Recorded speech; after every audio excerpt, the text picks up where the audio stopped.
ಮದುವೆ ಅಂದ್ರೇ 3 ಮೈಲಿ ಓಡೋಗೋ ಈ ಜನ್ರೇಷನ್ ಮಧ್ಯೆ 20 ವರ್ಷಕ್ಕೆ ಮದುವೆ ಆಗಿ ತನ್ನ ಕರಿಯರ್ ಲೈಫ್ ಹಾಗೆ ಪರ್ಸ್ನಲ್ ಲೈಫ್ನ ಬ್ಯಾಲೆನ್ಸ್ ಮಾಡ್ತಾ ಇರೋ ಹುಡುಗಿ ಕತೆ ನೋಡ್ಕೊಂಬರೋಣ. So it's me Pooja and ಇದು ನನ್ನ ಲೈಫ್ ಸೀರೀಸ್. ಮದುವೆ ಆಗಿ 2 ಇಯರ್ಸ್ ಆಯಿತು and currently I am doing my masters. So ನನ್ನ ಪ್ರಕಾರ ಮದುವೆ ಆದಮೇಲೆ it's not easy to do all these things. ಅದಪ್ಪ ಹಿಂಗೆ ಹೇಳ್ತಾ ಇದ್ದೀನಿ ಅಂದರೆ, ಮದುವೆಗೂ ಮುಂಚೆ ನಾನು ಓದ್ಕೊತಿರ್ಬೇಕಾದ್ರೆಲ್ಲ ಅಮ್ಮ ಕಾಫಿ ಬ್ರೆಡ್ ಅಥವಾ ತಿಂಡಿ ಏನಾದರೂ ಮಾಡ್ಕೊಂಡು ತೊಗೊಬರ್ತಾಯಿದ್ರು. ಬಟ್ ಇವಾಗ ಮದುವೆ ಆದಮೇಲೆ ನಾವೆಲ್ಲ ಲೈಫಲ್ಲಿ ಸೆಟ್ ಮಾಡಿಕೊಂಡು ಅದಾದಮೇಲೆ ಕಾಲೇಜ್ಗೆ ಹೊರಡಬೇಕಾಗತ್ತೆ. ಆ್ಯಂಡ್ ಇದು ಒಂಥರ ರಿಸ್ಕಿಯಾಗಿದ್ರೂ ಒಂಥರ ಚಾಲೆಂಜಿಂಗ್ ಆಗಿದೆ ಲೈಫು. ಡೇ ಬೈ ಡೇ ಹೊಸ ಹೊಸ ಟಾಸ್ಕ್ಗಳು, ಹೊಸ ಹೊಸ ರೀತಿಯಲ್ಲಿ ಒಂಥರ ಚೆನ್ನಾಗಿದೆ. ನನಗನ್ಸೋದು ಏನಂದರೆ, ಲೈಫಲ್ಲಿ ಇವಾಗ ಕಷ್ಟಪಡದೆ ವಯಸ್ಸಾಗಿ ಮೂಲೆಯಲ್ಲಿ ಕೂತ್ಕೊಂಡ್ಮೇಲೆ ಕಷ್ಟಪಡೋಕ್ಕಾಗುತ್ತಾ? ಸೊ ಏನೇನು ಚಾಲೆಂಜಸ್ ಬರುತ್ತೆ ಎಲ್ಲರನ್ನೂ ಫೇಸ್ ಮಾಡ್ತಾ ಇರೋಣ, ಹಾಗೆ ಬೆಳೀತಾ ಇರೋಣ ಅಂತ ನಾನು ನನ್ನ ಎರಡೂ ಲೈಫ್ನ ಬ್ಯಾಲೆನ್ಸ್ ಮಾಡಿಕೊಂಡು ಸ್ಮೂತಾಗಿ ತೊಗೊಂಡು ಹೋಗೋದಕ್ಕೆ ಒಂದಷ್ಟು ಟೆಕ್ನಿಕ್ಸ್ನ ಫಾಲೋ ಮಾಡ್ತಾ ಇದ್ದೀನಿ. ಸೊ ಅದೇನು ಅಂತ ನಿಮಗೂ ಕೂಡ ಹೇಳ್ತೀನಿ.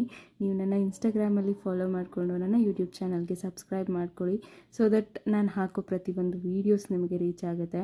And this is how my kitchen is. ಕಾಲೇಜಿಂದ ಬಂದು ಹಾಸ್ಟೆಲ್ ಹರೀಶ್ ಅವರು ಬಂದಿರ್ತಾರೆ. ಸೊ ಏನಾದರೂ ಒಂದು ಸ್ನ್ಯಾಕ್ಸ್ ನಾವೇ ಮಾಡ್ಕೊಬೇಕಾಗಿರುತ್ತೆ. ಬಟ್ ಥ್ಯಾಂಕ್ಫುಲಿ ಲಕ್ಕಿಲಿ ನನ್ನ ಹಸ್ಬೆಂಡ್ ನನಗೆ ತುಂಬಾ ಸಪೋರ್ಟಿವ್ ಇದ್ದಾರೆ. ಸೊ ಅವ್ರೇನಾದರೂ ಒಂದು ಮಾಡಿಕೊಟ್ರೆ ನಾನೇನೋ ಒಂದು ಮಾಡ್ತಾಯಿರ್ತೀನಿ.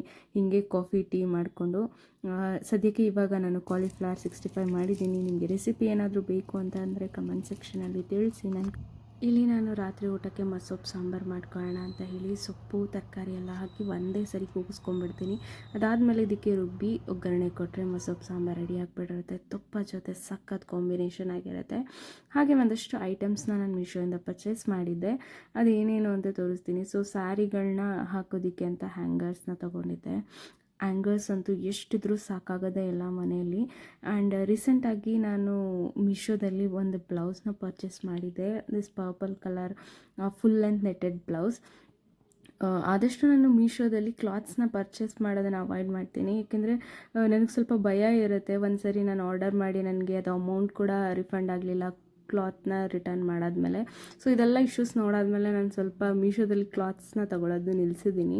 ಆ್ಯಂಡ್ ಅದನ್ನು ಬಿಟ್ಟು ಹೋಮ್ ಡೆಕೋರ್ ಐಟಮ್ಸ್ಗಳು, ಹಾಗೆ ಒಂದಷ್ಟು ಪ್ಲಾಸ್ಟಿಕ್ ಯೂಸಬಲ್ ಐಟಮ್ಸ್ ಎಲ್ಲ ತುಂಬ ಚೆನ್ನಾಗಿ ಅಫೋರ್ಡಬಲ್ ಪ್ರೈಸಲ್ಲಿ ಸಿಗುತ್ತೆ. ನೀವು ಹೊರಗಡೆ ಅಂತೂ ಆ ಪ್ರೈಸಿಗೆ ನೋಡಿರ್ಲಿಕ್ಕೆ ಚಾನ್ಸೇ ಇರಲ್ಲ. ಸೊ ಇದು ಕೂಡ ಒಂದು ಮಾಲ. ನೀವು ಇದನ್ನು ಬಾಗಿಲಿಗೆ ತೋರಣ ಥರ ಯೂಸ್ ಮಾಡ್ಕೋಬೋದು. ಇಲ್ಲ ಇವಾಗೆಲ್ಲ ಹಬ್ಬ ಬರ್ತಾಯಿದೆ, ವರಮಹಾಲಕ್ಷ್ಮಿ, ಗಣೇಶ, ಗೌರಿ ಹಬ್ಬ. ಸೊ ಇದಕ್ಕೆಲ್ಲ ನೀವು ಡೆಕೋರೇಷನ್ಗೂ ಯೂಸ್ ಮಾಡ್ಕೊಬೋದು. ಇದ್ರದ್ದು ಲಿಂಕ್ ಬೇಕು ಅಂತ ಅಂದರೆ ಲಿಂಕ್ ಅಂತ ಕಮೆಂಟ್ ಮಾಡಿ. Thank you for watching.